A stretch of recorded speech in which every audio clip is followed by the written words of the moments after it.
people will say that you should have autonomy to end your life. But the problem with that argument is that it's not autonomy to end your own life. You can do that if you have the wherewithal to do it. And if you perhaps illegally, but if you're going to commit suicide, then inevitably people will go to all sorts of straits, gather the medicines or the materials to do it. That's always been possible. We decided in the 1960s to decriminalize suicide because it is iniquitous to punish people who are in a state, one would assume, in almost all cases, in a terrible state of depression and mental anxiety. They've decided to kill themselves, or have decided, perhaps in a fleet of passion, or perhaps it isn't. And that, quite rightly, it was decided would not be appropriate to punish them. But we, at the same time, created a specific offence of assisting suicide, which is essentially an offence which is exactly mirrors murder, because murder is intentionally killing somebody. So you intend to cause grievous bodily harm or death, and your actions cause the death of a person.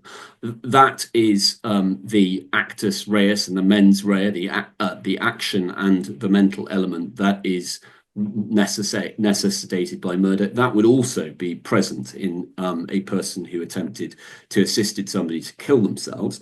But the state has created an additional offence with a lower penalty because it recognises that there may be circumstances of great personal anxiety on relatives and friends, or perhaps in failed suicide pacts, where it would be appropriate to give a much lower sentence, and also to reflect the fact that they were under those it was done in those particular circumstances, and charged them with attempted murder. But the state would have a choice, and it's the same with infanticide. Infanticide is an offence that's only available to charge usually, I think, only possibly mothers within the first year of life, because again, it is recognised that in those circumstances they will be under terrible anxiety in many cases. But again, the state has the choice in both of those circumstances to charge murder. But that's the legislative and political background to why we have the law as it is. It is a recognition, firstly, it's iniquitous to try and convict people of a criminal offence after they've tried unsuccessfully to kill themselves, and secondly,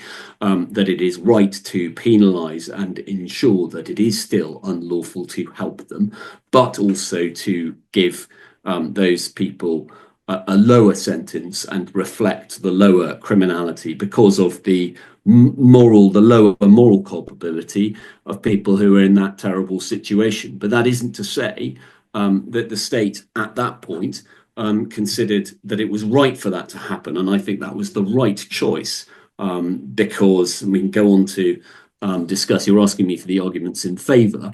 I don't find them compelling. Ask another person to set that out if you wish. I don't think I'd be the best person to put that argument.